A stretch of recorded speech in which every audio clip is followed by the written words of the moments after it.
예, 우리가 지난주에 이어서 진리에 대해서 오늘 말씀을 나누고자 합니다. 지난주에 우리가 진리의 허리띠, 그야말로 우리가 이 땅을 살아가면서 영적 전투를 하는데 특별히 진리, 우리가 진리 가운데 서는 것이 중요하다.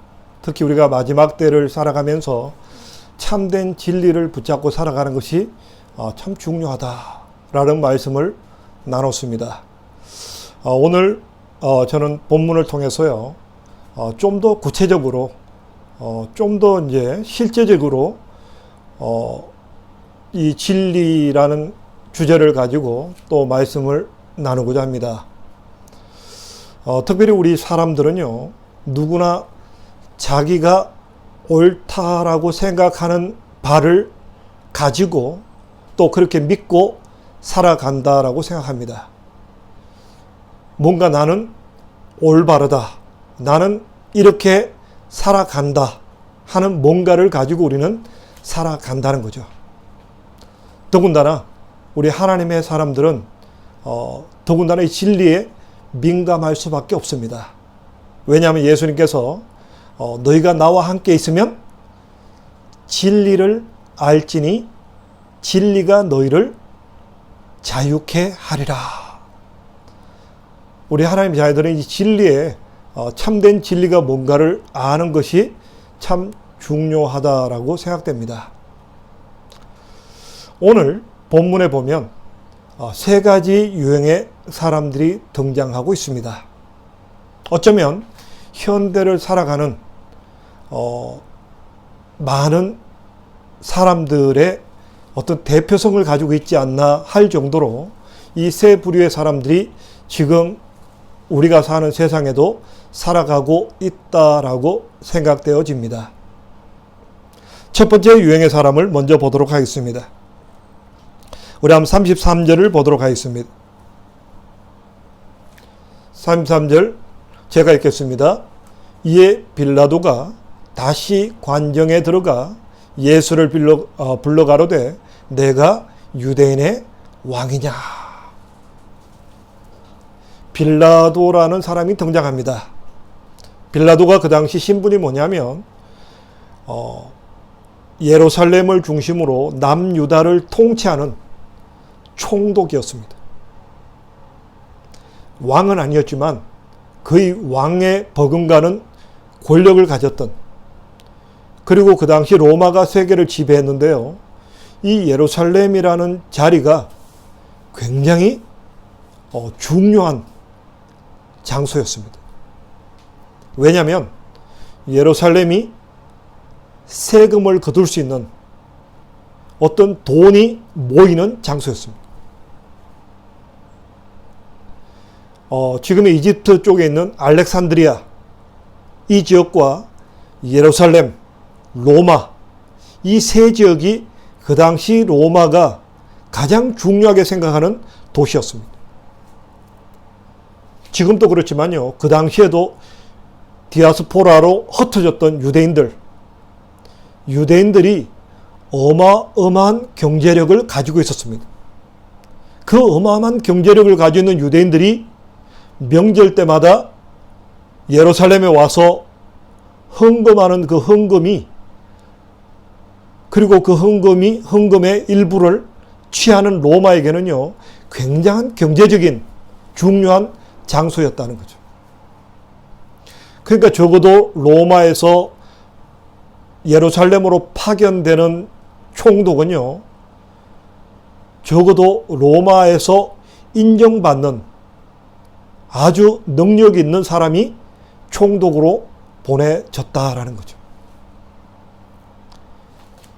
적어도 인생을 어떻게 살아야 되겠다라고 생각할 수 있는 사람, 적어도 무엇이 옳은가, 무엇이 잘못됐는가를 분별할 줄 아는 사람이 총독으로 파견되어졌을 거라는 거죠. 자, 이러한 빌라도였습니다. 적어도 로마에서 세계를 지배하던 로마에서 총독으로 파견될 만큼 여러 가지 지성적인 면이나 판단에 있어서 탁월했던 사람이었습니다. 근데 오늘 이 사람이 굉장히 혼란을 겪고 있습니다.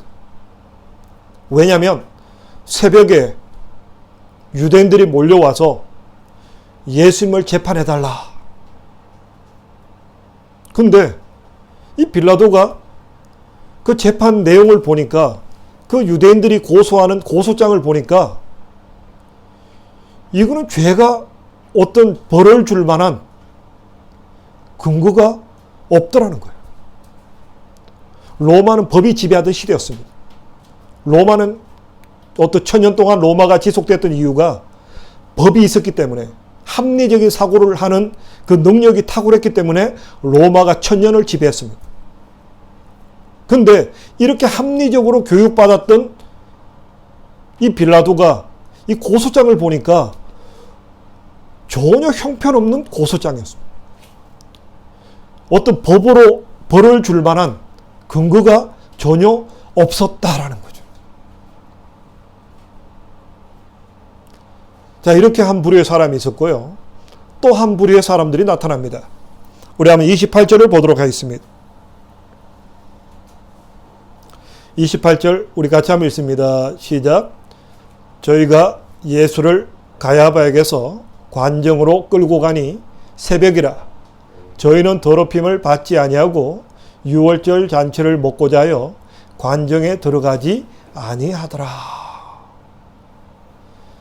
보니까 유대인의 지도자들,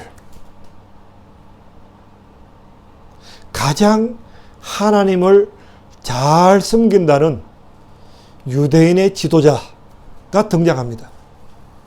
이 사람들은 얼마나 하나님의 법을 엄격하게 지켰냐면, 이제 유월절이 시작되었습니다.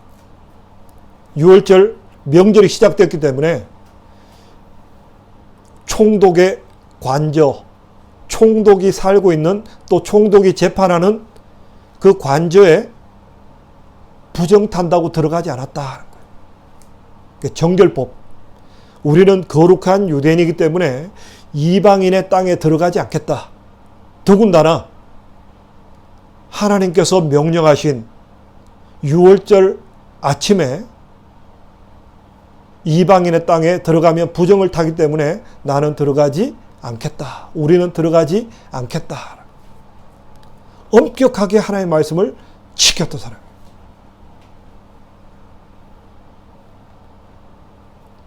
그야말로 하나님의 법이라면, 하나님의 말씀이라면 완벽에 가깝게 지켰습니다. 그들은 11조를 구별해서 드렸고요. 안식일을 지켰고, 유대인, 이방인들과는 말도 섞지 않고 이방인의 집에는 들어가지도 않는, 아주 율법적으로 자기 스스로 하나님의 말씀을 잘 지키고 있다라고 스스로 믿었던 사람이었습니다.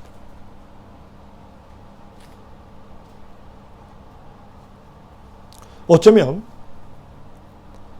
오늘날 현대를 살아가면서 이 두 부류의 사람들이 많이 있다라고 저는 생각됩니다. 나름대로 나는 양심을 가지고 합법적이고 합리적이고 올바른 판단력을 가지고 살아간다라고 믿고 있는 사람들. 그리고 또 하나는 하나님의 말씀을 나는 확실하게 지키고 살아간다 라고 생각하는 어떤 두 부류의 사람들이 참 많다라고 생각됩니다. 근데 우리가 이미 성경을 알고 있습니다. 과연 이 두 부류의 사람들이 나름대로 자기는 진리를 지키고 살아가고 진리 가운데 살아가고 있다라고 믿고 살아가는 사람인데, 과연 그들이 그랬을까요? 빌라도는 어땠습니까? 우리가 매주일마다, 오늘은 우리가 매달 첫 주는 주기도문을 외우지만, 우리가 매주일마다 사도신경을 외우면 뭐가 나옵니까? 예수님께서 빌라도에게 잡혀서 십자가에 돌아가셨다. 빌라도는 당시에 최고의 학문이었고 최고로 판단력을 가진 사람이라고 인정받았던 사람입니다. 사회적으로나 인격적으로나 여러 가지 판단 능력으로 봐서 그 사람은 최상위 그룹에 속해 있던 사람이었습니다. 올바른 판단을 했습니다. 분명히 예수님이 죄가 없다. 너희들이 고소하는 것은 형편없는 말도 안 되는 이야기다. 그런데 어떻겠습니까? 그런데 그는 결국 예수님이 십자가에 못 박도록 내 줌을 통해서 그 부끄러운 이름이 2000년 동안이나 우리가 매주일마다 빌라도에게 고난을 받으사 십자가에 못 박혀 죽으시고, 결국 예수님을 십자가에 못 박는 최고의 판단력과, 분명히 어떤 그 당시 로마 사회는 법대로 움직이는 사회였음에도 불구하고 전혀 법적으로 문제가 없는 사람을 십자가에 못 박는 대표적인 사람이 되었다라는 거죠. 오늘날 현대를 살아가면서 나름대로 나는 양심을 가지고 살아간다. 나는 나름대로 올바른 판단을 가지고 살아간다. 그 결과는 빌라도와 다름이 없다라는 거죠. 결국 예수님을 십자가에 못 박고 예수님을 모독하는 삶을 살아갈 수밖에 없다라는 거죠. 그리고 두 번째 부류의 사람들은 더 엄청난 일을 저지릅니다. 자기들은 하나님의 율법을 지키기 위해서, 진리대로 살기 위해서 부정타기 때문에 총독의 관저까지 들어가지 않겠다고 했던 그 사람들은 어떻게 했을까요? 예수님을 십자가에 못 박으소서. 아니, 세상적인 논리를 가지고도 전혀 죄가 없으신, 아무리 빌라도가 법전을 피워놓고 봐도 죄가 없는 그분을, 심지어는 어떤 율법을 알지 못하고 하나님의 말씀을 알지 못하는 자조차도 그냥 매만 몇 대 때리고 내보내자, 죽일 만한 죄가 없다 라고 했음에도 불구하고 오히려 예수님을 죽이자고 주장했고요. 또 심지어 어떤 일이 벌어집니까? 우리 한번 본문을 보겠습니다. 우리 한번 40절을 보겠습니다. 우리 한번 같이 한번 읽습니다. 시작. 저희가 또 소리질러 가로되 이 사람이 아니라 바라바라니 바라바는 강도더라.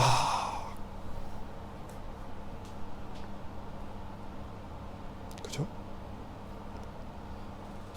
그렇게 율법대로 살아간다고 주장했던 사람들, 그들이 재판정에서 한 일은요, 너무나 어이없게도 적어도 세상 법에서 예수님을 풀어줄까, 폭동을 일으켰던 바라바를 내어줄까,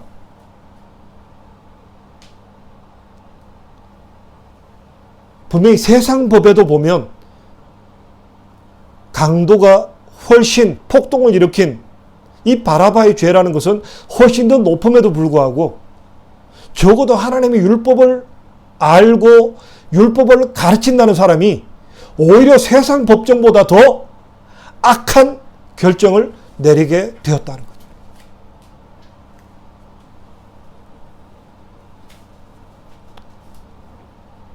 왜 그랬을까요? 오늘날 우리가 교회를 보고 있습니다. 오늘날 많은 크리스찬들이 있습니다. 과연 하나님께서 원하시는 모습으로 살아가고 있을까요? 과연 그들이 나는 하나님의 말씀을 읽는다, 나는 몇 시간을 하루에 기도한다, 나는 10의 1조를 드린다, 나는 주일을 구별해서 시간을 지킨다, 그 자체가 진정 예수를 믿는 올바른 기준이 될 수 있을까요? 그냥 그것이 진리의 삶일까요? 그냥 말씀 읽고 기도하고 교회 와서 봉사하고 10의 1조를 드리고 그 자체가 진리의 삶일까요? 우리는 여기에 유의할 필요가 있다는 거죠. 분명히 성경에 보면요, 하나님께서 마지막 때가 되면 환난과 고난을 허락하신다. 그래서 알곡과 가라지를 가르신다라고 했습니다. 우리가 지금 마지막 때 혼란의 때가 왔습니다. 코로나로 인해서 모임도 힘들어지고 점점 사회가 단절되어지는, 과거에 우리가 100년 동안 경험해보지 못했던 힘든 시간을 지내고 있습니다. 왜 하나님이 이런 시간을 허락하셨을까? 적어도 하나님께서는요, 이미 우리에게 약속하신 대로 알곡과 가라지를 가르겠다는 거예요. 유대인들이 그렇게 메시아를 기다렸습니다. 수많은 선지자가 예언했고, 참으로 메시아 그분이 오시면 이런 일을 할 것이다. 하나님께서 선지자를 통해서 미리 우리에게 수백 년 동안 말씀하셨습니다. 그리고 마침내 메시아 예수 그리스도께서 이 땅에 오셨습니다. 그런데 그 유대인의 지도자들이 예수님을 십자가에 못 박으소서, 차라리 바라바라는 강도를 살려주고 예수를 죽이소서. 놀랍지 않습니까? 종교 지도자들이 날마다 성경을 보고 날마다 기도한다는 그 종교 지도자들이 오히려 메시아를 십자가에 못 박게 하고 세상 법보다도 더 못한 악한 일을 저질렀다는 거예요. 아니, 세상 법정에서 문제가 없고 법적으로 하자가 없다는 그분을 십자가로 끌고 와서 못 박았고, 오히려 세상 법정에서 참 예수님을 보호하려고 했다는 거죠. 오히려 세상 법이 예수님을 지키려고 했다는 거예요. 한 사람을 내어주는 경우가 있는데, 그 너희들이 그 십자가를 예수님을 죽이지 않은데 좋다, 사형언도까지 우리가 봐주겠다. 대신에 사형언도를 내리는 대신에 사면해주자, 풀어주자 했는데 그조차도 안 됩니다. 사형언도를 내릴 뿐 아니라 집행까지 들어가야 됩니다. 예수님 뭘 잘못하셨습니까? 예수님의 3년 반 동안 공생애 동안 뭘 하셨습니까? 병든 자를 치료하셨고, 안진병 일으키셨고, 눈먼 자를 눈을 뜨게 하셨고, 죽은 자를 살리셨습니다. 뿐만 아니라 하나님의 말씀을 완성하기 위해서 오셨고, 구약에 불완전했던 하나님의 나라에 대해서 명명백백하게 심령이 가난한 자는 복이 있나니 천국이 저희 것이며, 하나님의 나라에 대해서 그렇게 꿈꿔왔던 선지자들의 어떤 불완전했던 그 말씀들을 완전하게 가르치셨던 그 예수님을 뭐가 잘못됐나? 뭘 그렇게 예수님을 십자가에 못 박아야만이 그렇게 속이 시원한, 그들이 생각했던 건 뭡니까? 그들이 예수님을 고발했던 것은 결국 안식일을 안 지키고, 그럼 안식일에 예수님께서 딴 일 하셨습니까? 병자를 치료하셨고 하나님의 말씀을 전하셨는데 그것이 잘못됐다.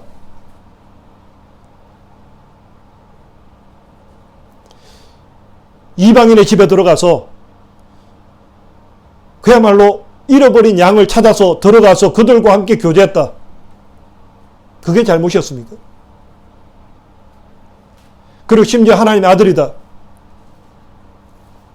근데 예수님이 하도 유대인들이 반대하니까 뭐라고 말씀하십니까? 너희 성경의 시편을 봐라. 하나님의 자녀들을 신의 아들이라고 시편에 기록하지 않았냐? 근데 내가 하나님의 아들이라고 한다고 해서 내가 진짜 하나님의 아들일 뿐만 아니라 너희가 이해를 못한다고 해도 시편에 하나님의 백성들은 하나님의 신의 아들이라고 시편에도 기록되어 있지 않냐? 그것이 그렇게 너희들이 나를 죽일 만한 그런 죄냐? 도대체 뭐가 그렇게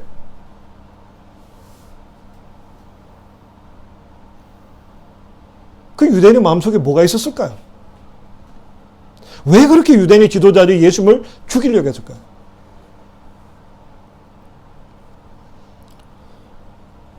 우리가 어성경 읽어지내를 공부하면서 세 번의 유월절마다 큰 사건이 있었다는 것을 우리는 공부했습니다.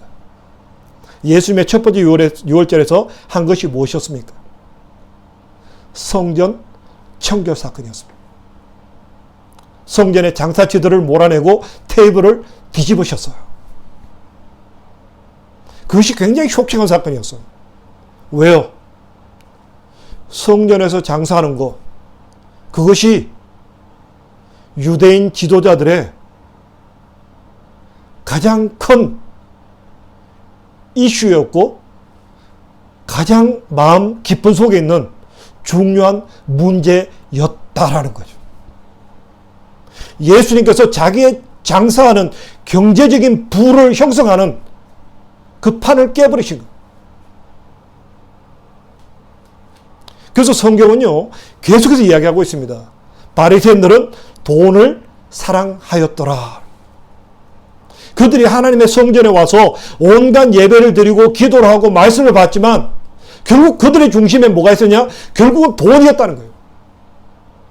하나님께서 예수님 뭐라고 그러십니까? 하나님과 물질을 겸하여 섬길 수 없다라는 거예요. 결국 그들이 원했던 것은 경제적인 부가 하나님보다 더 중요했다는 거예요. 왜 예수님에 대해서 그렇게 분노했습니까? 자기들의 경제적인 기도권을 건드렸다는 거예요. 밥줄을 건드렸다는 거예요. 자기들이 유대인들을 지배하면서 성전을 지배하면서 그 돈을 가지고 자기의 어떤 부를 형성하고 자기의 권력을 유지해야 되는데 예수님이 그걸 깨버리신 거예요.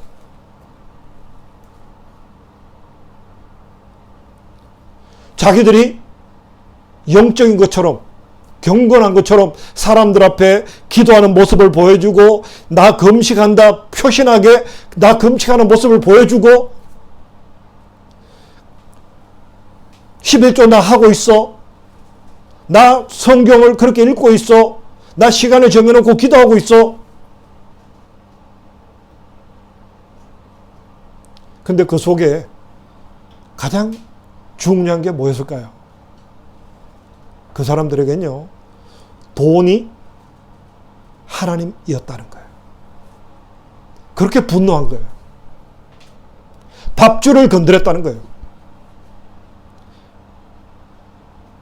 그러면서도 그들은 하나님의 말씀을 지키고 있다. 자기는 진리 가운데 있다라고 생각을 한 거죠.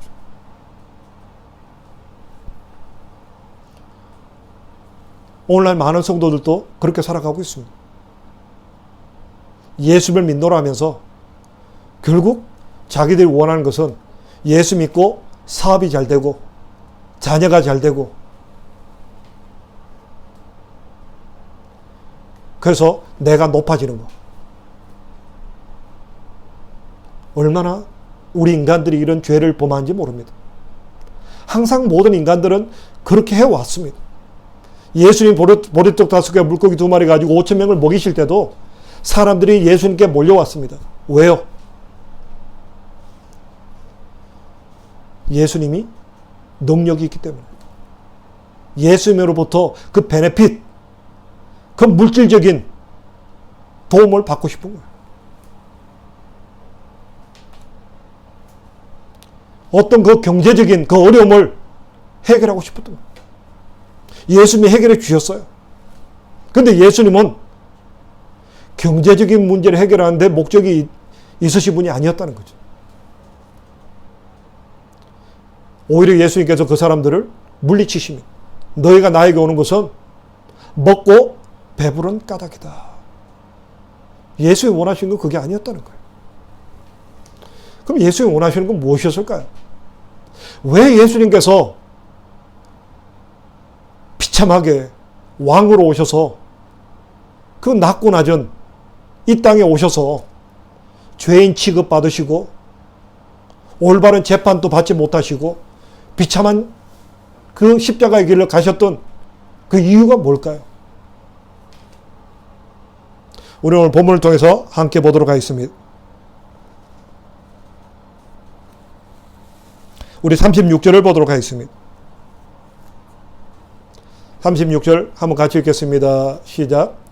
예수께서 대답하시되 내 나라는 이 세상에 속한 것이 아니라 만일 내 나라가 이 세상에 속한 것이었다면 내 종들이 싸워 나로 유대인들에게 넘기우지 않게 하였으리라. 이제 내 나라는 여기에 속한 것이 아니니라.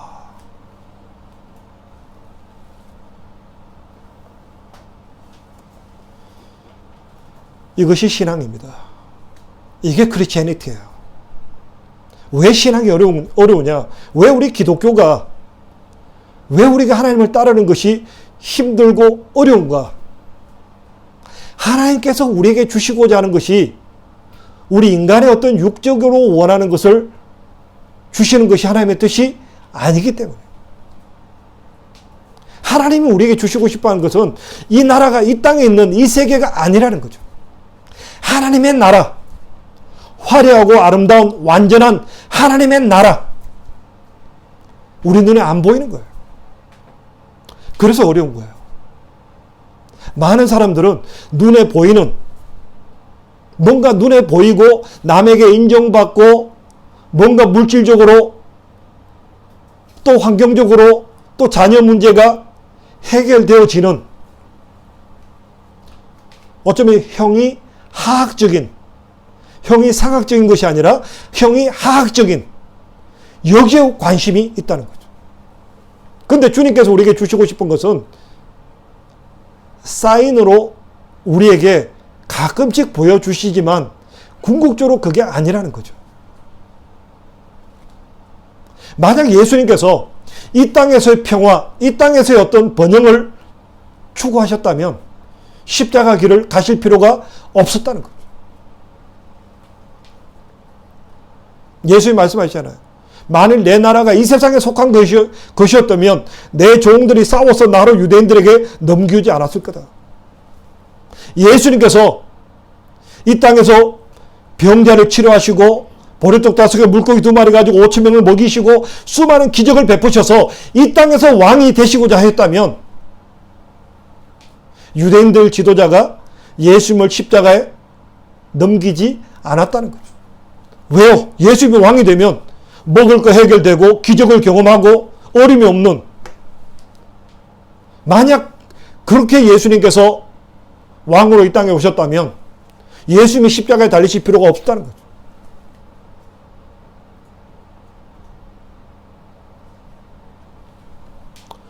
어차피 우리가 예수님을 따른다는 것은요, 참 어려운 겁니다. 쉽지 않아요. 이때 예수님이 누구에게 인정을 받았습니까? 아무에게도 인정받지 못했어요. 오히려 예수님을 위로했던 사람은요, 빌라도였습니다. 오히려 이방 법정 총독이 오히려 예수님을 두둔했다는 거예요. 예수님의 제자들은 다 도망갔습니다.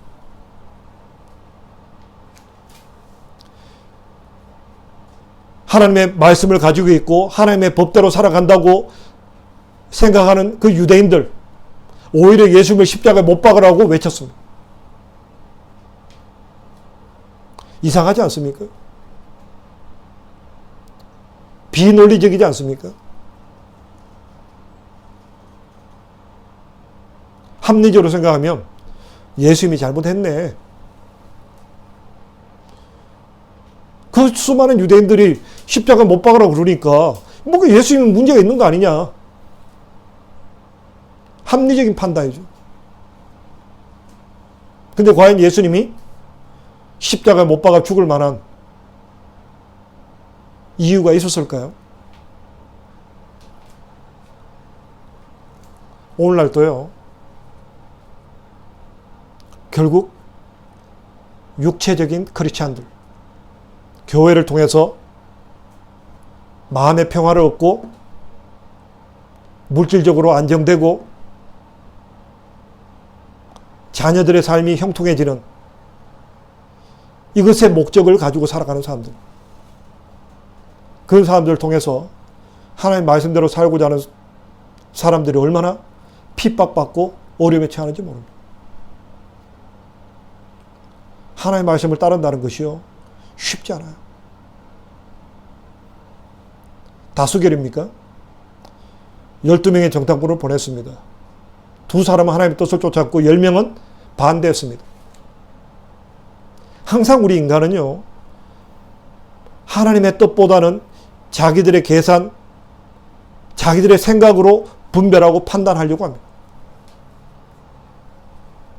그런데 우리는 지난주에 진리의 허리띠를 띠자. 우리가 진리의 허리띠를 띈다는 게 뭡니까? 내 생각대로 판단하는 것이 아니라 하나님의 뜻대로, 그리고 하나님의 말씀의 원리대로 판단하고 살아가는 거예요. 원망하고 불평하고 용서치 못하는 삶이 아니라 하나님 말씀대로 용서하고 축복하고 참고 인내하고 베풀고 그렇게 살아가는 것이 크리스찬이라는 거예요.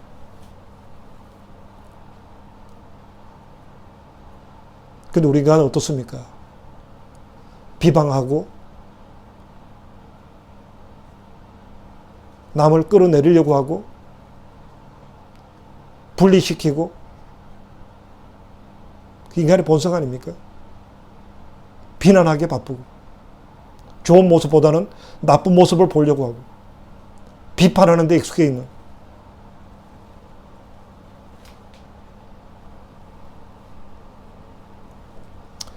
자, 그렇다면 우리가 생각할 수 있는 것은요, 참 예수님을 따르는 삶 너무 고통스러워요.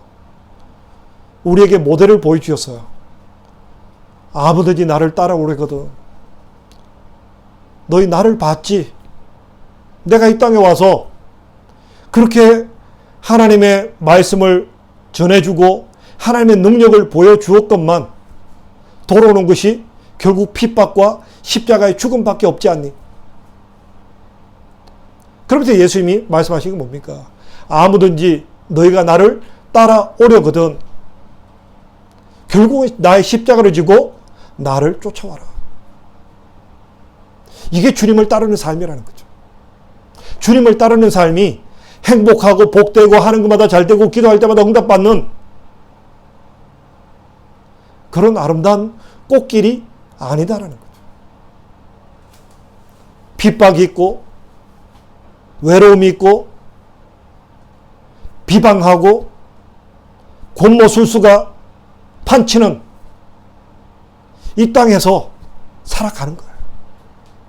예수님이 제자를 보내주셔서 뭐라고 말씀하십니까? 내가 너희를 보내는 것이 양을 이리떼 가운데 보내는 것 같다. 이리떼들은 양을 어떻게 하든 뜯어먹으려고 그럽니다. 양이 뭘 하든 뜯어먹는 게 그게 늑대고 그게 일이라는 거예요. 그런데 예수님이 내가 너희를 보내는 것이 양을 이리떼 가운데 보낸 것 같다. 이게 성도의 삶이에요. 이게 하나님을 믿노라 하는 사람들의 삶이라는 거예요. 이미 사람에게 인정받고 사람에게 벌써 드러나는 삶이라면 좀 더 우리는 의심해 볼 필요가 있다는 거예요. 적어도 우리가 하는 말씀대로 살려면요, 세상의 이치하고 우리 인간의 본능하고는 맞지 않는 거예요. 참아야 되고요. 때때로는 납득할 수 없는 상황 속에서 인내와 온유를 가지고 버텨야 되는 그 험악한 시간을 하나님 통과하게 하신다는 거예요. 믿음의 선배들도 다 그 길을 갔습니다. 요셉도 형들에게 억울하게 팔려서 갔고요. 다윗조차도 그 미친 사울 왕 때문에 10년 동안 도망자의 신세로 하루하루 불안한 생활을 하면서 살아갔다는 거예요. 그럼에도 불구하고 어떡합니까? 그럼에도 불구하고 하나님의 말씀대로 사울 왕을 죽일 수 있는 기회가 왔음에도 불구하고 감히 하나님께 기름 부음 받은 자를 내가 손댈 수 없다. 이게 하나님의 사람이에요. 하나님의 사람들은 하나님의 말씀 때문에, 하나님 그 약속의 말씀 때문에 내가 손해보고 내가 핍박받아도 받아도 견디는 게 그게 하나님의 사람이에요. 너 잘못됐어. 예수 너 잘못됐어. 네가 왜 이방인 집 막 가? 네가 왜 멋대로 하나님의 자녀라고 그래? 하나님의 아들이라고 그래? 네가 왜 안식일을 네 멋대로 병자를 치료해? 내 생각은 안 맞아. 그러니까 넌 죽어야 돼. 이게 하나님의 자녀들이 취할 태도가 아니라는 거예요. 그렇게 종교적으로 열심히 있던 사람이 결국은 오히려 예수님을 십자가에 죽이고 강도로 살려내라. 이런 이방 사람보다 더 못한 악행을 저지르는 것이 인간이 범하게 되는 영적인 어마어마한 사건이라는 거예요. 적어도 내가 영적이라는 사람들, 이런 사람들 때문에 오히려 더 교회가 어려움을 처하게 되고 기도하는 사람들이 더 핍박받는, 그게 우리가 마지막 때 살아가는 하나님께서 알곡과 가라지를 가르치는 거예요. 더 이상 유대인 지도자 같은 그런 어떤 신앙생활을 가지고는 우리가 마지막 때를 견뎌낼 수 없다는 거예요. 그럼 우리가 이 마지막 때, 그럼 주님을 따르는 이 삶에서 우리에게 주어지는 베네핏이 뭘까? 무조건 참고 인내하고 고통 속에 살아가는 것이, 이것이 우리의 숙명일까? 그러지 않다는 거죠. 우리 한번 37절을 보겠습니다. 37절 제가 읽겠습니다. 빌라도가 가로되 그러면 내가 왕이 아니냐? 예수께서 대답하시되 내 말과 같이 내가 왕이니라. 내가 이를 위하여 났으며 이를 위하여 세상에 왔나니 곧 진리에 대하여 증거하려 함이로라. 무릇 진리에 속한 자는 내 소리를 듣느니라 하신대. 예수님이 그 핍박 가운데 내가 왕으로 왔을 때 이 핍박받는, 우리가 왕같은 제사장으로 이 땅을 살아가지만 이 땅에서 우리가 핍박을 받을 수밖에 없는 이유는 뭐냐? 우리가 진리에 대해서 증거하기 위해서다. 진리는 고통 가운데 드러나는 거예요. 누가 진리의 삶을 살아가는가? 고통 속에 깨달아진다는 거예요. 진리는 내가 아무 어려움이 없고 아픔이 없고 그게 진리의 삶이 아니라는 거죠. 때때로 고통스럽고 힘들지만 하나님의 말씀대로 붙잡고 살아갈 때 그게 진리의 삶이라. 그리고 오늘 예수님 마지막 말씀하십니다. 진리에 속한 자는 내 소리를 듣느니라.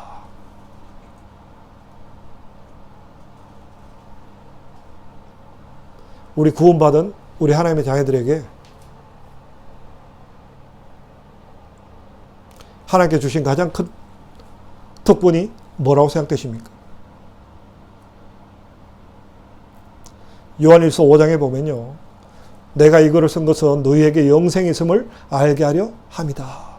너에게 영생이 있다. 예수 그리스도 안에 있다는 것은 너에게 영생이 있음을 알게 하려 함이다. 그리고 그 다음에 나오는 건 뭡니까? 너희가 무엇이든지 구하는 것은 받게 될 거다. 우리가 지난주에도 말씀드린 대로 진리의 허리띠를 메고 살아갈 때 우리 하나님 자녀들에게 주신 특권이 뭡니까? 하늘로부터 부어지는 능력이 주어진다는 것.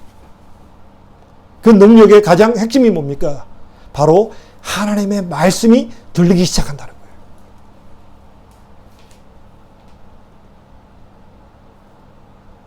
진리에 속한 자는 내 소리를 듣느니라. 예수님이 기적을 행하시고 오히려 예수님께서 너희가 나에게 온 것은 먹고 배부른 까닭이다. 많은 사람들이 물러갔습니다. 그때 예수님이 뭐라고 말씀하십니까? 나는 외롭지 않다. 나는 혼자 있지 않다. 내가 항상 하나님을 기쁘시게 함으로 그분이 항상 나와 함께 하신다라는 거죠.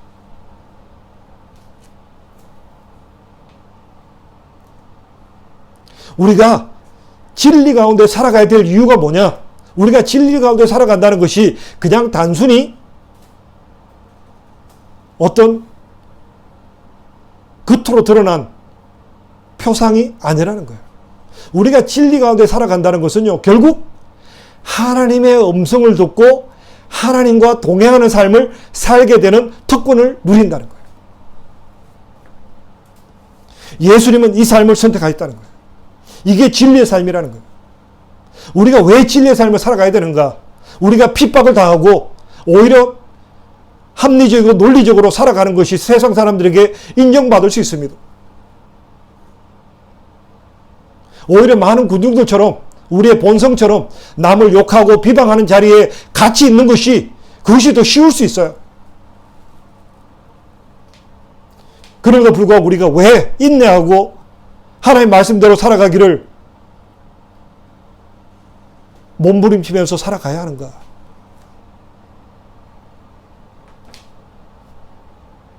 그 십자가의 길을 갈 때 우리는 주님과 동행하는 하나님의 말씀을 듣는 하나님의 인도하심을 경험하는 축복의 삶을 누릴 수 있다는 거죠. 진리에 속한 사람은 내 음성을 듣는다는 거예요. 우리는 날마다 그 고난 가운데 엎드려 기도할 때 그때가 하나님의 음성을 들을 때예요. 하나님은 직접 살아계셔서 지금도 우리에게 말씀하시는 하나님이십니다. 우리의 때때로 우리에게 위로하시고 때때로 우리에게 힘을 주시고 때때로 우리에게 갈 길을 알게 하심으로 말미암아 우리로 넉넉히 이 땅을 승리하게 도우시는 하나님, 그 하나님을 경험하는 삶을 살아가도록 하신다는 거예요. 그 일을 경험할 수 있는 사람은 누구냐? 결국 진리에 속한 사람. 하나님의 나라, 하나님의 나라의 소망을 두고 살아가고 이 땅을 살아갈 때 빛과 소금의 역할을 감당하고 살아가는 사람, 외롭고 힘든 좁은 길을 걸어가는 그 사람에게 하나님이 찾아오셔서 우리에게 말씀하신다는 거예요. 하나님 그분이 스스로 우리에게 힘이 되어주시고 하나님 그분이 스스로 우리에게 능력이 되어주신다는 거예요. 이게 크리스찬이티예요. 그냥 사람이 많이 모여있고 사람 간에 그냥 관계가 좋고 아름답다, 그게 목적이 아니라는 거예요. 그야말로 하나님 그분과 그분의 말씀 안에 거할 때 하나님 그분과 교통하는, 내가 하나님의 음성을 듣고 그분이 우리의 기도를 들어주시는 그 관계를 가지고 살아가는 그 사람이 크리스찬이고, 이러한 크리스찬들의 모임이 교회가 되어져야 한다는 거예요. 그냥 사람 숫자가 많고 시설이 좋고 편안하고 안락하고 행복하고, 하나님께서는요 정리를 하실 겁니다. 이 마지막 때 살아남을 수 있는 교회, 이 마지막 때 살아남을 수 있는 성도들은요 결국 하나님 그분과 대면하는, 날마다 그분과 대면하여 그분의 음성을 듣고 살아가는 사람, 그분의 인도하심 따라서 순종하고 따라가는 교회, 그런 교회와 그런 성도들이 살아남을 겁니다. 이제는 교회가 사이즈가 크다, 뭐 사람들의 인품이 좋다, 관계가 좋다, 오래가지 못합니다.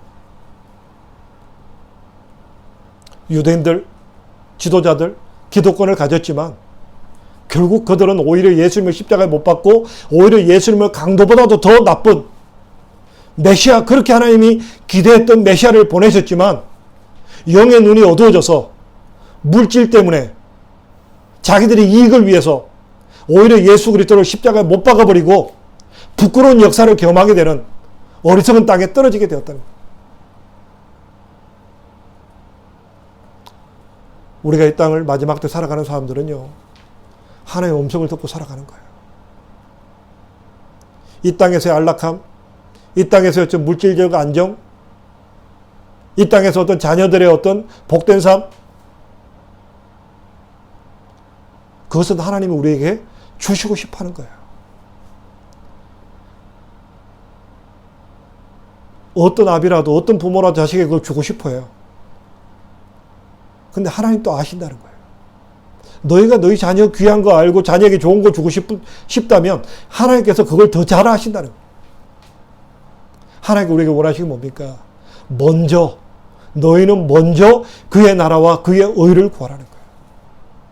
너희가 하나님 말씀대로 하나님의 나라, 이 땅에서 빛과 소금의 역할을 감당하는 희생 양의 삶을 살아가는 것을 선택하라는 거예요. 그러면 내가 너희 삶을, 너희 자녀들, 경제적인 문제, 건강 문제 내가 책임져 주겠다는 거예요. 이게 복음이에요. 순서가 바뀌면 이게 심각한 문제가 되는 거예요. 오늘 결국 예수님의 십자가를 못 박았던 이 사람들은 순서가 바뀐 거예요. 하나님을 따랐고 하나님 말씀대로 살았다고 하지만 그들은 세상 물질을 하나님보다 더 위에 둔 거예요. 세상 명예를 하나님보다 더 위에 둔 거예요. 그래서 결국 예수님을 십자가에 못 박는 거예요. 날마다 하나님 말씀을 대하고 날마다 기도했고 11조도 드렸고 금식까지 했던 자기들만이 진리, 참된 진리 말씀 가운데 살아간다고 자부했던 그 사람들이 오히려 예수 그리스도를 십자가에 못 박았다는 거예요. 지금도 그런 일이 일어나고 있다는 거죠. 결국 우리는요, 하나님의 나라, 하나님의 교회, 그 일을 위해서 나를 쳐서 하나님 말씀 안에 복종시키는 거예요. 핍박할 때 축복하고, 용서하고, 견디고, 그 십자가의 길로 가라는 거예요.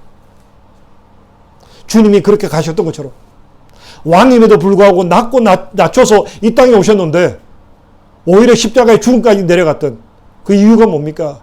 하나님의 나라, 이 땅에서의 어떤 목적이 예수님의 목적이 아니었던 것처럼 우리도 이 땅에서 누리는 축복이 그게 우리의 목적이 되어서는 안 된다는 거예요. 하나님의 나라, 사랑이 있고 용서가 있고 베품이 있는 그 하나님의 나라, 남을 이해하고 받아주고 용서하는 그 하나님의 나라, 이간질시키고 뒤에서 욕하고 판단하고 그런 우리 인간의 본성을 십자가에 못 박고 내가 하나님 말씀대로 순종하는 삶을 살기 위해서 날마다 나를 쳐서 십자가에 못 박는 삶을 살아가는, 힘들고 외로운 그 길을 걸어가는 그런 사람에게 하나님이 말씀하시는 거예요. 그 하나님의 음성을 듣고 그 하나님의 음성을 듣고 하나님과 동행하는 삶을 살아가는 삶, 이게 영적인 크리스찬입니다. 예수님을 따르는 사람들의 삶의 모습이라는 거예요. 저는 우리 교회가 그런 교회가 되기를 원합니다. 사람의 숫자가 많고 어떤 세상적인 지식이 많고 성경에 대한 지식이 많고 기도 시간이 많은, 저는 마지막 때 그게 중요하지 않다고 생각합니다. 그거는 도구지 결국은 하나님 말씀 앞에 무릎 꿇을 줄 아는 사람, 결국 예수님이 가셨던 그 십자가 길을 가기로 결단하고 인내할 줄 아는 사람, 순종의 삶을 살아갈 줄 아는 사람,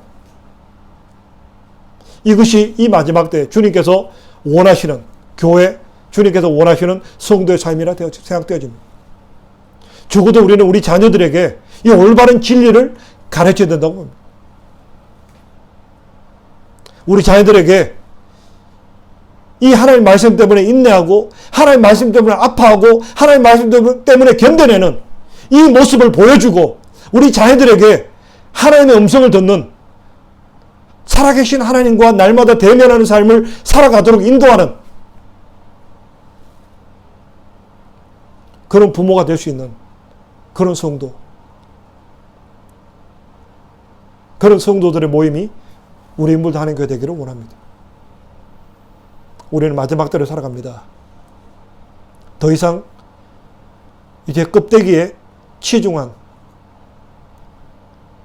그런 어떤 교회, 그런 성도의 모습이 아니라 이제는 하나님 말씀대로 순종함을 통해서 우리 자신을 날마다 쳐서 복종시킴으로 말미암아 하나님의 음성을 들을 수 있는, 내가 진리에 속함으로 예수님이 사셨던 것처럼 그렇게 내 자신을 십자가 앞에 내려놓음으로 말미암아 이제 내가 예수님이 가셨던 그 길을 묵묵히 감으로 말미암아 진리에 속한 자는 나의 음성을 듣느니라. 우리를 인도하시는, 마침내 축복의 길로 인도하시고 부활의 길로 인도해 나가시는 그분과 동행할 줄 아는 우리 모든 성도님, 우리 인물 다니게 되기를 간절히 축원합니다. 그런 저와 우리 되기를 간절히 축원합니다. 우리 함께 기도드리겠습니다.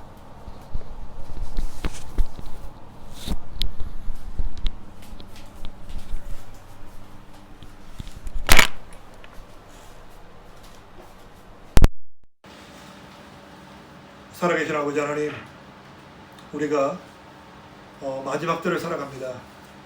참으로 주님께서 이미 경고하신 대로 마지막 때가 되면 처처에 지진이 일어날 거고 여러 가지 재앙들이 생겨날 것을 이미 말씀하셨고, 우리는 이 마지막 때를 이미 지나가고 있습니다. 우리가 이 마지막 때 외부적인 문제보다도 더 어렵고 힘든 문제는 우리의 어떤 속사람이 진리 가운데 서지 못하는, 이것이 가장 큰 어려움이라고 생각되어집니다. 마지막 때가 되면 거짓 선지자가 나타나게 되고 많은 사람들이 귀가 가려워서 자기가 듣고 싶은 이야기만 듣고 싶어 합니다. 아버지 하나님, 이 마지막 때 우리 인물자는 교회를 지켜주시고 진리 가운데 설 수 있는, 하나님 말씀이기 때문에 인내하고, 하나님 말씀이기 때문에 견뎌내고, 하나님 말씀이기 때문에 사랑하고, 하나님 말씀이기 때문에 용서하고, 하나님 말씀이기 때문에 이해하려고 노력하는 축복의 말을 할 수 있는 우리 성도 되게 하여 주시옵소서. 그래서 우리 모든 성도님들이 주님의 음성을 듣게 하시고 주님께서 원하시는, 주님께서 기뻐하시는 주님의 완전한 뜻을 향하여 나아갈 수 있는 귀한 우리 인물 다니게 될 수 있도록, 우리 모두 속한 성도님 될 수 있도록 은혜 베풀어 주시옵소서. 우리 교회가 그렇게 나갈 때 하나님, 우리 교회를 통해서 복음이 땅끝까지 더욱더 많은 열매로 하나님을 영화롭게 할 수 있는 그런 교회 될 수 있도록 은혜 베풀어 주시옵소서. 뿐만 아니라 우리 자녀들 살아계신 하나님을 대면하고 하나님의 위로와 하나님의 지혜와 하나님의 능력으로 이 땅을 승리하며 살아가는 우리 빛된 자녀들로 우리 자녀들 성장할 수 있도록 은혜 베풀어 주셨기를 간절히 바라고 원합니다. 아버지 하나님, 우리 무단에 속한 성도님들 한 영혼도 낙오하지 않게 하시고 모든 영혼들이 살아계신 하나님과 동행하는 기쁨을 누리는 귀한 성도의 삶 살아갈 수 있도록 은혜 베풀어 주시옵소서. 아버지 하나님, 우리에게 이 영국을 맡기셨습니다. 아버지, 우리가 더욱더 영국을 위해서 부르짖어 기도함으로 말미암아 영국이 회복되기를 원합니다. 아버지 하나님, 우리 조국 대한민국 회복되기를 원합니다. 또 우리 교회를 통해서 기도하는 모로코, 요르단, 우간다, 북한, 또 이 영국 땅, 아버지 하나님, 우리가 기도할 때마다 하나님 나라 힘있게 확장될 수 있게 하시고 하나님의 영광이 선교사님들과 각 나라 각 민족에게 임할 수 있도록 우리가 하나님의 나라를 구하는, 하나님의 나라를 확장하는 일에 쓰임받는 귀한 성도의 삶 살아갈 수 있도록 또 우리를 그렇게 넉넉히 있게 사용하여 주시고, 우리가 그렇게 살아갈 때 하나님 약속하신 대로 너희가 먼저 그의 나라와 그의 의를 구할 때 다른 모든 것을 책임져 주시는 그 살아계신 하나님을 경험하며 살아갈 수 있도록 은혜 베풀어 주시옵소서. 아버지 하나님, 백신 개발이 진행되고 있습니다. 인간들이 노력하고 있습니다. 그러나 그 완성은 하나님 손길 아래 있는 줄 압니다. 하나님께서 불쌍히 여겨주셨기만을 원합니다. 우리 인간들 한치 앞을 내다보지 못하고 어리석고 우둔하고 교만합니다. 아버지 하나님, 우리 인간들이 무릎을 꿇게 하시고 하나님 앞에 경외하며 두려움으로 설 수 있는 그러한 삶 살아갈 수 있도록 도와주시옵소서. 우리 조국 대한민국 이 마지막 때 땅까지 복음을 전하는 이 사명 감당에 부족함 없게 하시고 지금 여러 가지 분리되고 국론이 나눠져 있고 또 교회 속에서도 많은 어려움들이 나타나고 있지만 모든 것을 합력하여 손을 이루시는 하나님을 믿사오니 이 어려운 시간들을 통하여 더욱더 우리 조국 대한민국의 교회들이 회복되게 하시고 더욱더 하나님의 기쁘심이 되는 하나님과 동행할 수 있는 귀한 교회들 될 수 있도록 하나님 나라 위에 쓰임받는 귀한 민족 될 수 있도록 하나님 은혜 베풀어 주시옵소서. 아버지 하나님, 이제 새로운 학년 학교가 시작되었습니다. 우리 자녀들 건강으로 어려움 당치 않도록 친히 주님께서 각 학교마다 각 모든 그 만남들을 축복하여 주시고 지켜주셨기를 간절히 바라곤 합니다. 우리 모든 성도님들 이 마지막 때 주 안에서 더욱더 강건할 수 있도록 은총 베풀어 주시옵소서. 감사드리오며 예수님 이름으로 기도합니다. 아멘. 우리 함께 찬양하시면서 준비한 예물 드리겠습니다.